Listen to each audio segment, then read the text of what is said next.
What's up, everybody? Welcome back to another episode of Third and Longhorn. And before we get started, make sure you like, subscribe, comment, talk about, give Coach a little shout out in there. Let's get some good comments going.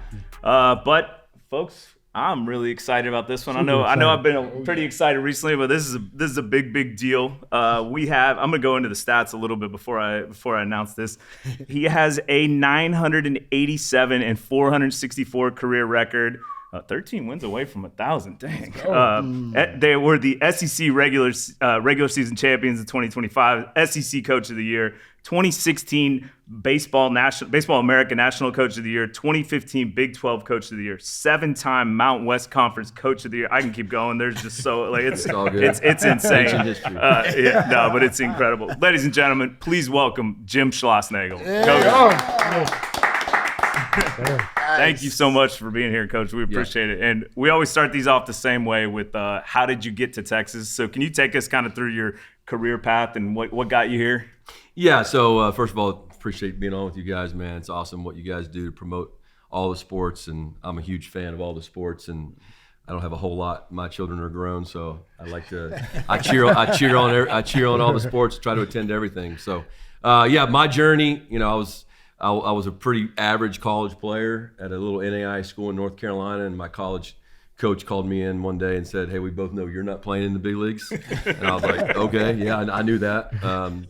But I was a journalism major, and he said, "I think you make a good coach." And so I changed my degree path. I was planning on being a high school coach and then working my way up into college baseball. And I got lucky the summer after I graduated college in 1992. They changed a bunch of rules in the NCAA. They cut coaching staffs and created a thing called a volunteer coach.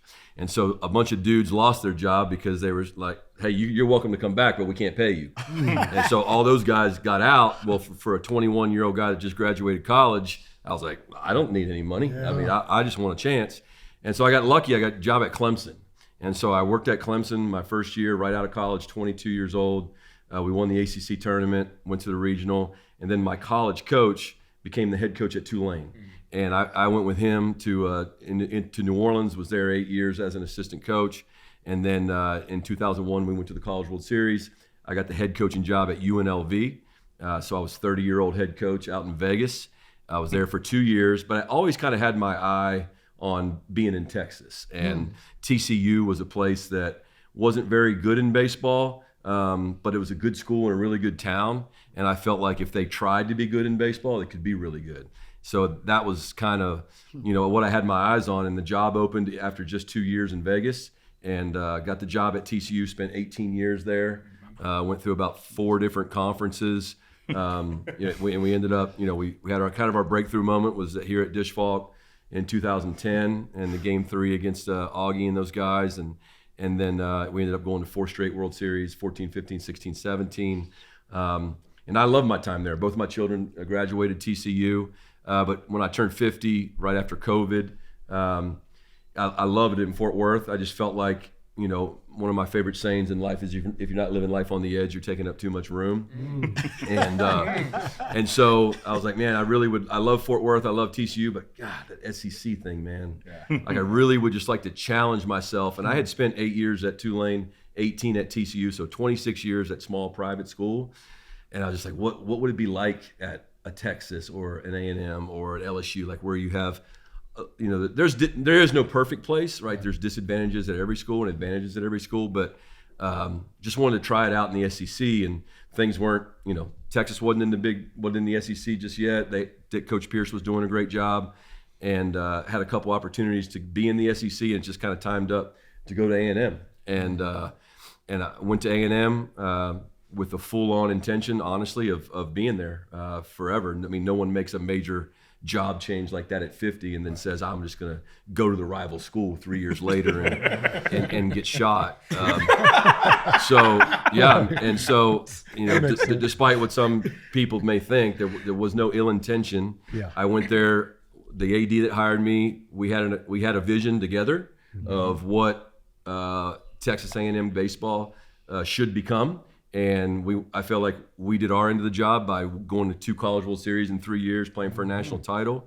And to no one's real fault, things change. Like things change. financial situation changed, football situation over there changed, affected a lot of the other sports.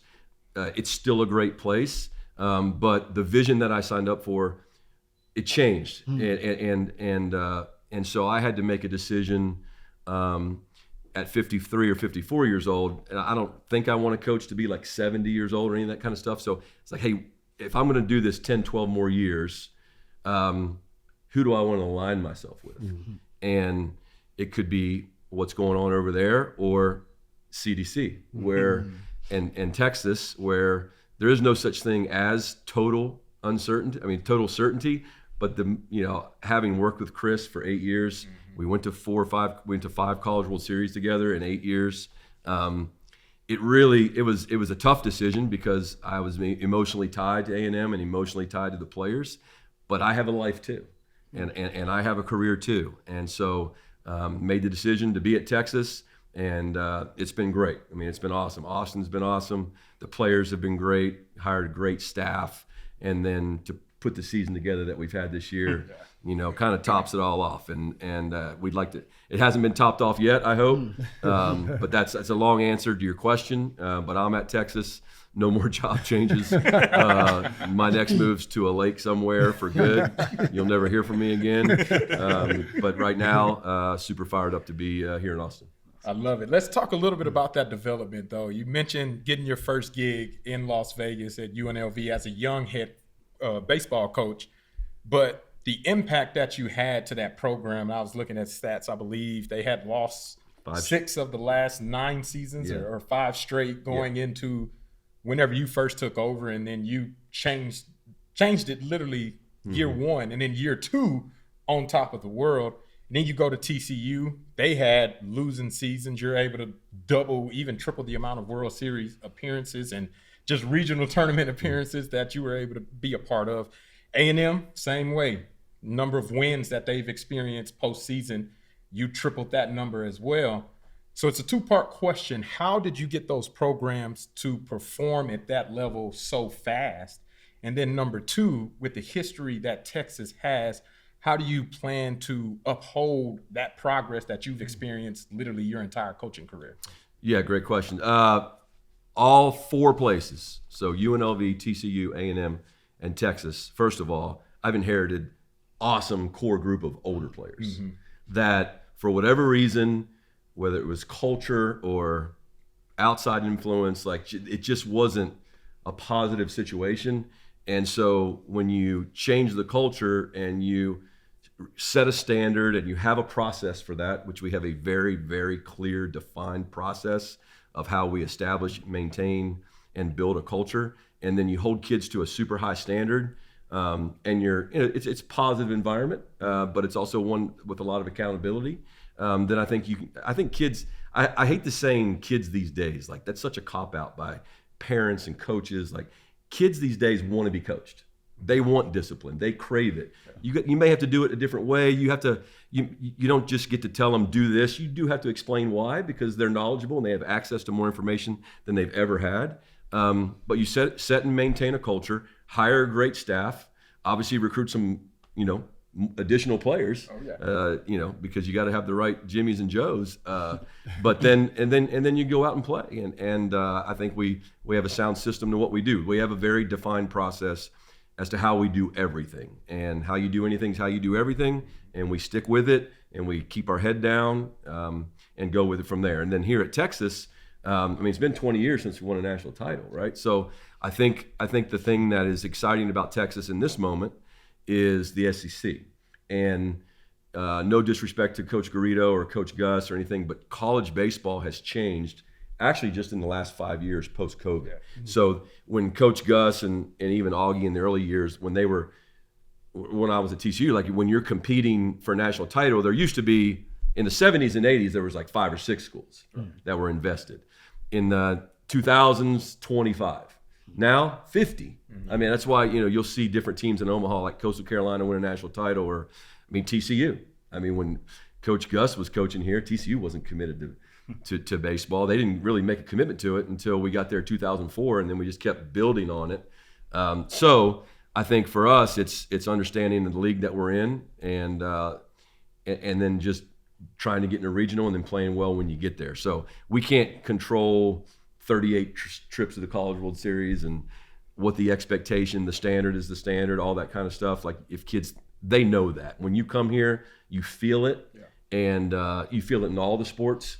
I mean, you go into the tank where the students eat every day, and you're looking around. It's like, oh, there's Arch Manning and Quinn, and there's some girl who just won 7 gold medals. Like she was just in the Olympics, there's the volleyball team that's Insta famous. It's just crazy, and so it's actually the most intimidating thing here for me is the head coaches meeting, because you're looking around the room and like she's the best at what she does, he's the best at what he does, and you feel like you have to keep up your end of the bargain. Yeah, Coach, you mentioned CDC. By the way, I love coaches talk. I don't care what sport it is. You just got some nuggets that I love.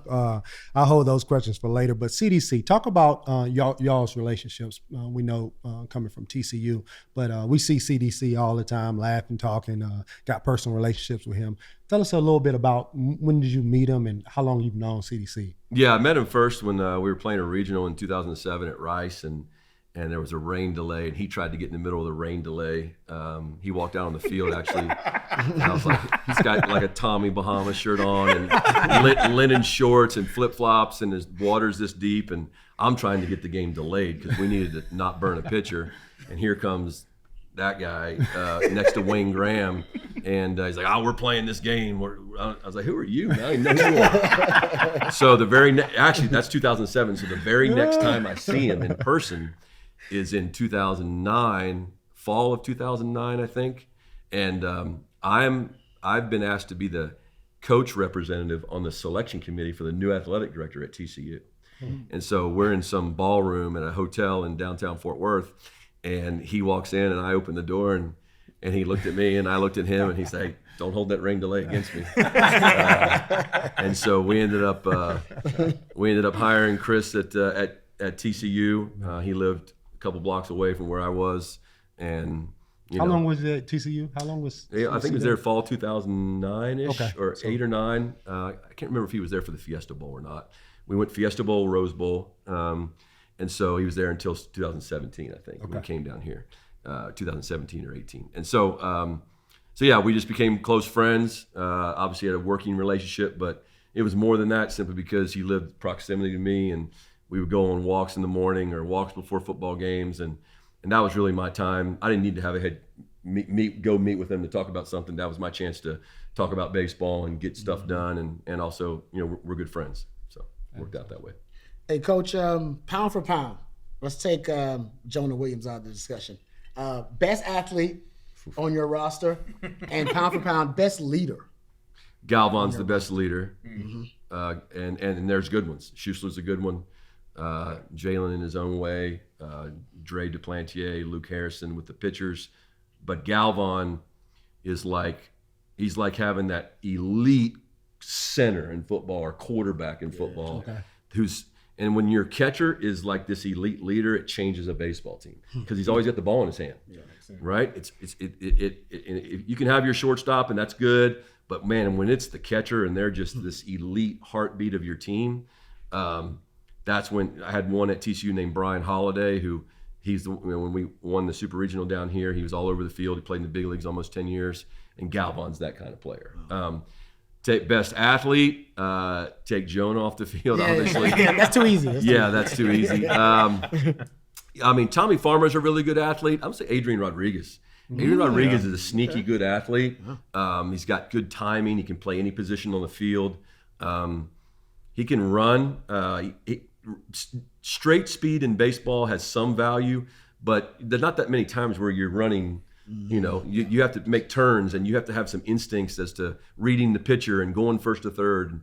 And he's an instinctual player, so his athleticism is good, but it actually plays up because he's such a good instinctual player. You don't count Galvan in there trying to catch the pitch barehanded? Yeah. I almost shot him. I was like, what are you doing, dude? We wanted to ask you about that. Yeah. Even the announcers were like, I've never seen that in all my time of watching baseball. Yeah, well, what I said is it'd been really bad if you were the pitcher and he actually caught it. No, I was going to say, it probably didn't make Ethan feel Then too you're good. like, oh man, I throw nothing up there. That would have been a hell of an off speed. That's right. That's right. Well, Coach, you obviously have an incredible eye for the player talent, right? Like that side of it. But what I've noticed, and I think a lot of people see, is you have this incredible eye for coaching talent too, right? Like finding amazing coaches. And I mean, like looking at, you got Tony Vitello at Tennessee, who coached under you, Todd Whitting at Houston, Michael Early at A&M, and formerly Steve Trout formerly at Texas State. How do you find this talent, or what do you look for in these coaches that ends up making them so successful? Yeah, I mean, I think you find the people that are the best at what they do. And when my college coach had that conversation with me, he said 3 qualities of a assistant coach, especially, you can really say any coach, third most important thing. It's important, but it's the third most important, is knowledge of the game, right? You want somebody that's knowledgeable in their space, whatever, if that's too low with hitting and infield play, if it's max with the pitching. And along those lines, you want someone who's also a lifelong learner, who's willing to have a conversation and say, it's not just, this is how we do it. It's, hey man, how can we be better? I mean, I'm constantly trying to evolve, and I've been doing this 35 years, but if one of you guys walk in one day and say, I think you guys could do it better, yeah, sell me on that. And if we can do it better, let's do it. Yeah. I just want to win. So knowledge of the game. And then the second most important thing is work ethic. Like, you got to be a guy this is a lifestyle, man. It's not a profession. This is a lifestyle. Your family has to be bought in. You got to want to be at the ballpark. You have to want to do all the recruiting stuff when it's not so much fun. So you got to be a worker. And then number 1, you got to be loyal, right? And so if I didn't have a bunch of money to hire coaches when I was at UNLV. So, but regardless of the money, you would take someone who's super loyal and going to work their rear end off, and they're coachable. Absolutely. Right? I can teach you how to coach catchers. I need you to be loyal and work your rear end off. But if you take a guy who's like, this guy thinks he's the greatest infield coach known to man, but he don't work hard and you can't trust him, he's got no value, right? So I look for those 3 things, and then you hire him, let him go work. And give them the opportunity to grow and give them the opportunity to get better. And then I'm not afraid to lose coaches, because when the team goals are met, individual goals get met, right? Head coach gets a new contract. The assistant coaches maybe get a head coaching job they want. Players get drafted. If we all keep our eyes on the team goals, all that other stuff will take care of itself. And if Nolan Kane, if the right school comes along, I hope it doesn't.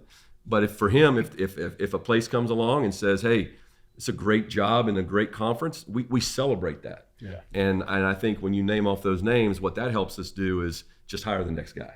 Yeah. And they feel like, hey, if we go to Texas and we work in that staff and we learn that culture and how they do things, that's going to better prepare me. And the athletic directors look at it too, who have been, if they want to hire winners from good programs. So, I'm super proud of that. That's awesome. Coach, I don't know if this is a fair question, but for football players, the attributes that they need to have in general, you got to be violent, offense and defensively. You just got to have some violence to you, right? You got to accept that part of the game.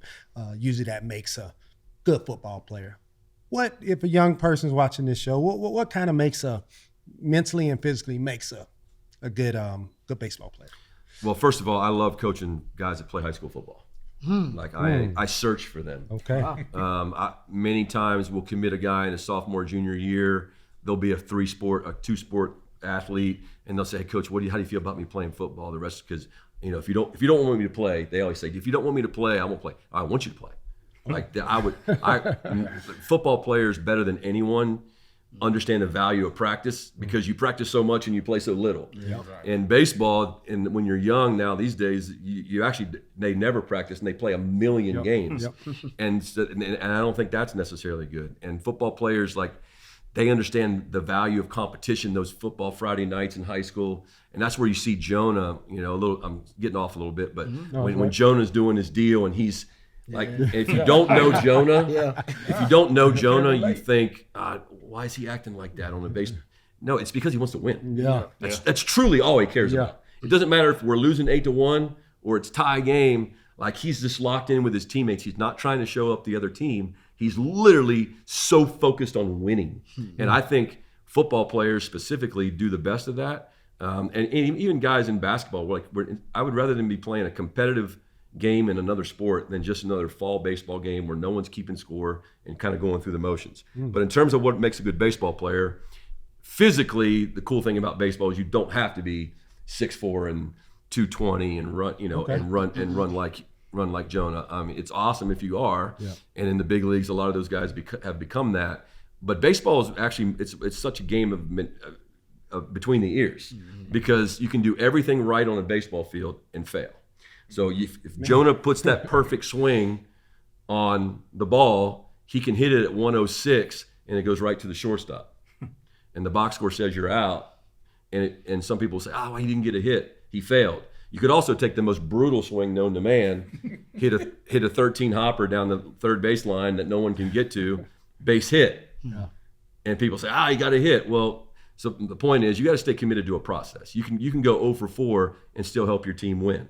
And so being able to handle that, if you go 0 for 4 from the free throw line in a basketball game, that's more within your control, right? Yeah. If Arch was to only complete 30% of his passes, right? No, I got you. But if you get a hit 30% of the time, you go to the Hall of Fame in baseball. Yeah. So you have to be able to handle that and move on to the next pitch or the next at bat. Yeah. Hey, Coach, we talked to Ruger earlier this year. Kind of asked him what was special about this team. He talked about how close they were. Yeah, like it's a close team, like really close. So you just got here. Yeah. No, man. So did a lot of him. Yeah. I mean, what is it? Something intentional, deliberate team building on your part? And because you, Fozzy talked about it, you seem to be able to turn around programs really quickly. Is that something that's common among all those turnarounds, that close factor, or is this something special here at Texas? No, I think it's a combination of both. I think we're super intentional from the second guys start to come in about. There's no ego. There's no hierarchy. It needs to be servant leadership. I don't ever want it to be, I'm a senior, you're a freshman, you do this. It's actually the opposite. If you're a freshman and I'm a senior, hey man, what do you need? What do you need? Hey man, you come with me. Yeah. This is how we do things here at Texas. Or this is where you need help with your apartment, or you need a place to get your hair cut. Come on, I'll show you where we go. Just things like that, and then you create space for the players to spend time together. One thing about Texas that's unique is we have such an awesome facility. I've never had an indoor facility like this where when it's hot, it's cool in the cages. When it's cold out, it's warm in the cages. So the players are at the field all the time. Yeah. So they're around each other. So there's a lot of stuff going on that way. I'm sure there's plenty going on away from the field, and that's okay too.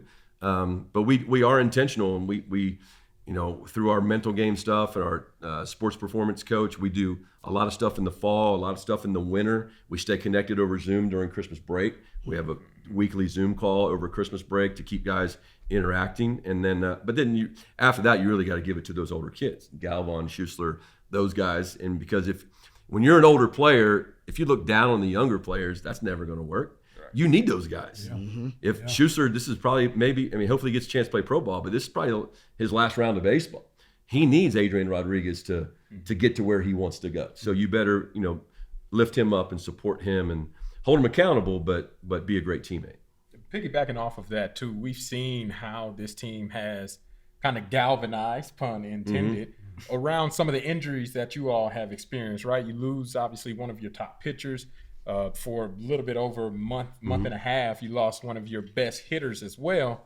But the team were able to circle around and say, hey, that's not who we are completely as a team. What's been that mindset, having to fight through some of those injuries and then still getting the team to stay focused on what that common overall goal is?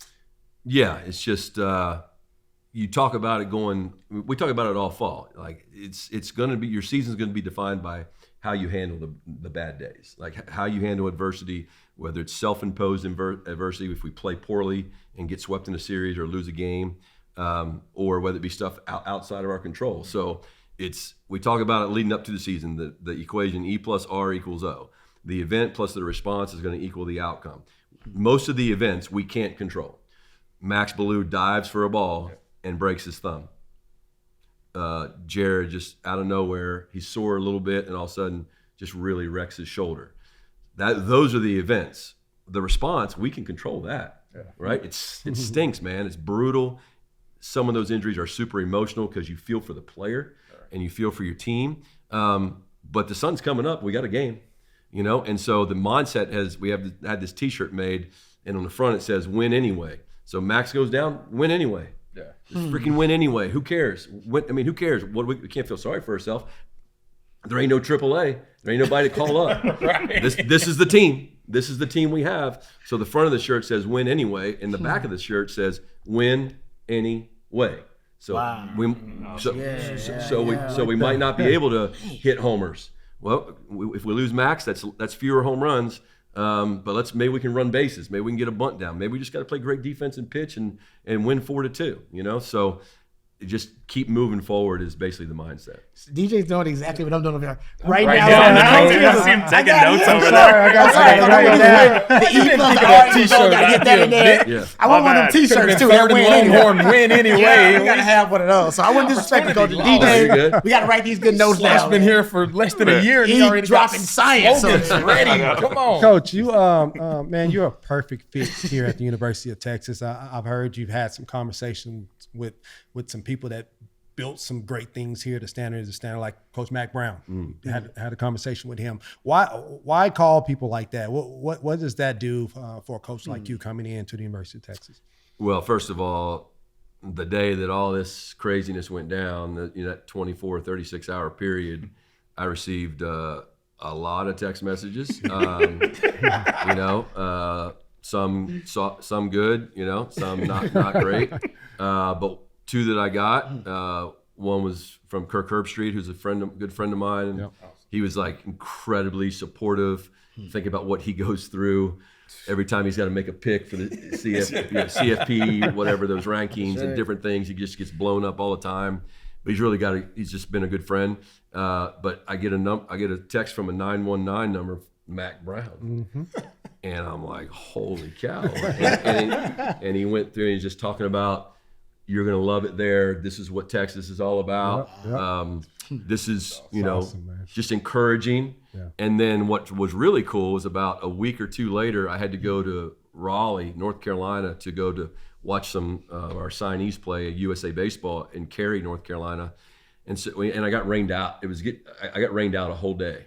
And so I said, I'll just text Coach Brown. Hey, Coach, I'm in town. I'm in Raleigh and just sitting in this hotel room. He said, meet me tomorrow morning at 8 a.m. at the Carolina Inn. Oh. And if you've ever been to Chapel Hill, North Carolina, it's freaking beautiful, man. Yeah. It's so pretty. Yeah. And the Carolina Inn is just this great, unbelievable country club, red brick, white pillars, everything's green. And I'm sitting on the front porch, and Coach Brown pulls up in his sweet ride, and and we had a long breakfast, and it's just, so I reach out to people like that. Augie, before he passed away, was a great resource, but I value I'm a big fan of coaches in general, both current and past, and so anybody that I can learn from, I want to talk to, and certainly somebody that's been at Texas and just understands what it's all about. It's just helpful. It's just super helpful and gives me good perspective. Coach, I think I'm so impressed by your media presence, and I mean that in a great way, in that there's an honesty about it that you don't feel a lot of times from a lot of different coaches, et cetera. But not only that, you show up a lot, right? Like not just because you're here. I'm not just saying that, but also you do weekly shows, you do all these things, and you seem to always have a media availability, and not only that, you also have these amazing answers. And I know, we're just coming off you talking about, the guy's reaction, et cetera. Where did you develop that, or how did that come about, or was that just natural with you? First of all, I have a respect for the media. I was a journalism major. Yeah, that makes sense. And so I understand that everybody has a job to do, and I understand it's their job to be critical when it's critical. All I ask is to be fair. And I got no problem if you get on me. I don't like getting on the players much. I mean that I'll kind of get backed into a corner and not like that very much. But I've tried to work with the media always and just say, hey man, if I say off the record, it's off the record. Yeah. And I will help you write your story. Like, instead of you going with some narrative that's not even close to the truth, let me help you. Yeah.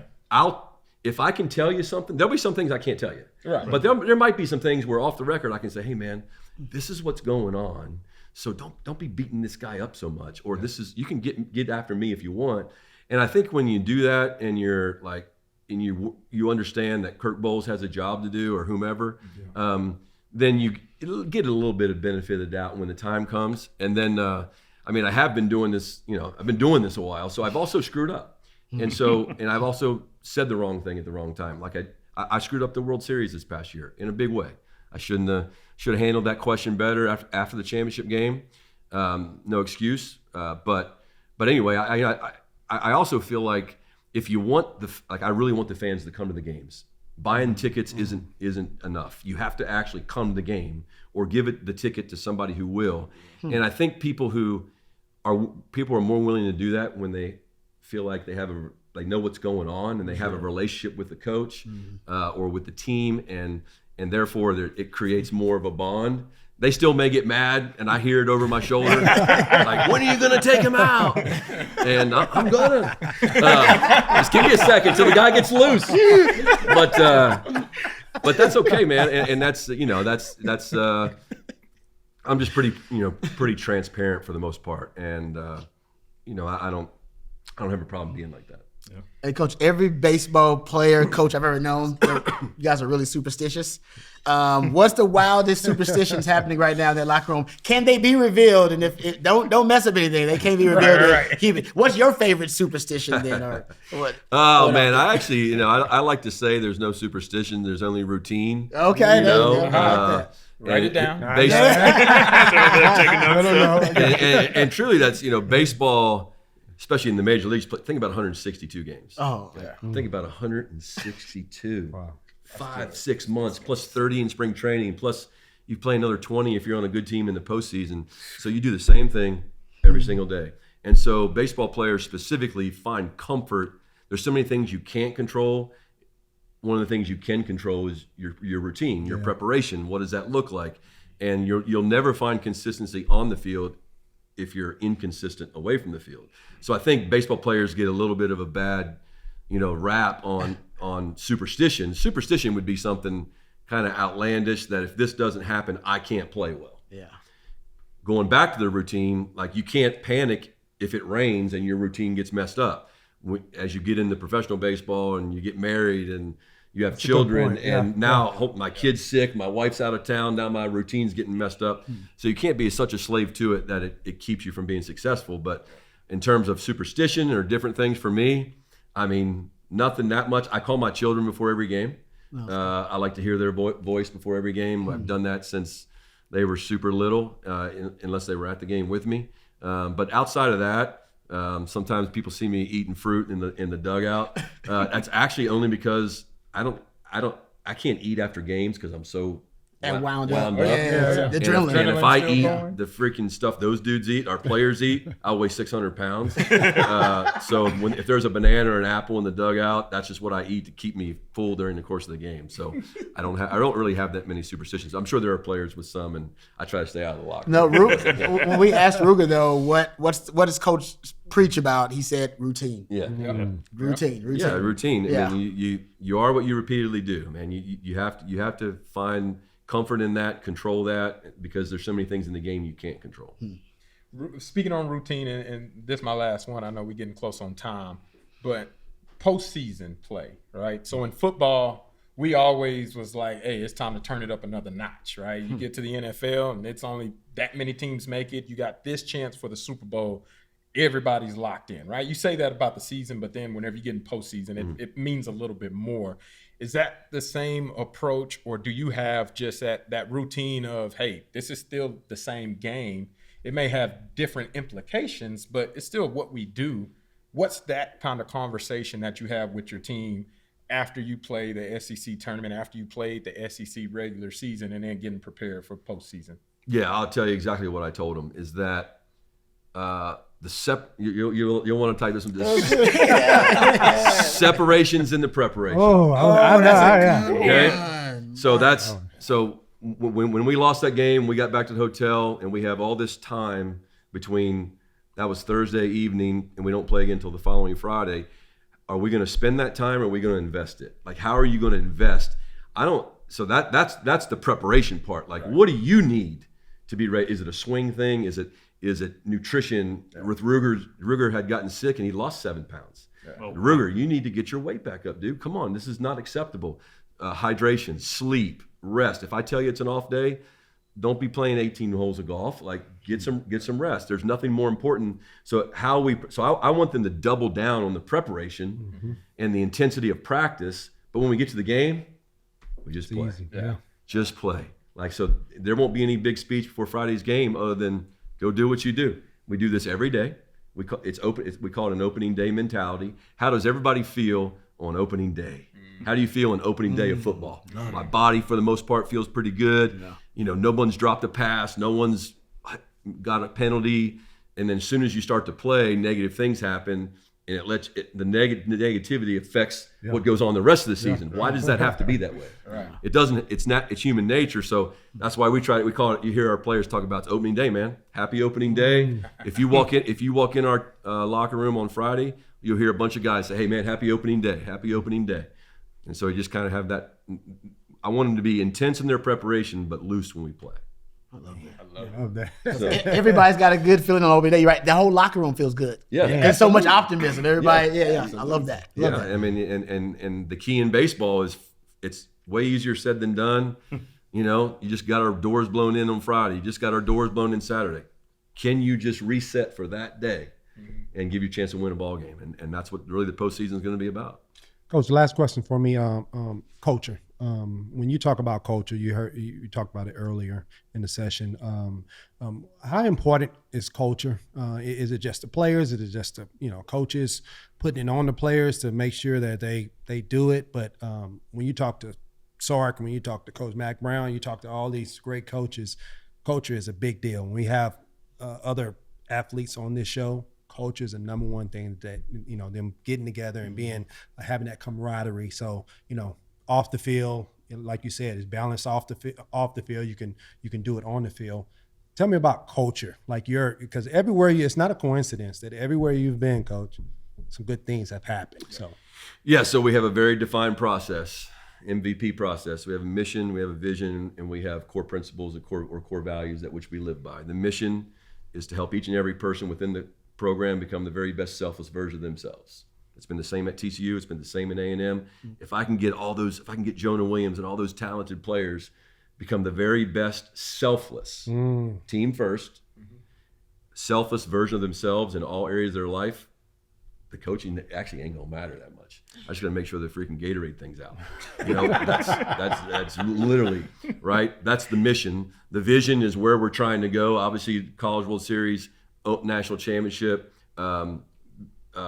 Graduating from the University of Texas, and our core values, the word Texas, this sounds coachy, but it's how we live: toughness, energy, excellence, accountability, and selfless. And we define those. Toughness is the mental and physical ability to handle adversity and success.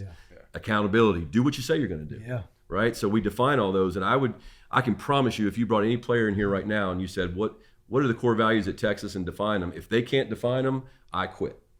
And that's how important it is to us. And then that way, like Sark says, who you are some of the time is who you are all the time. And they're going to screw up. I screw up.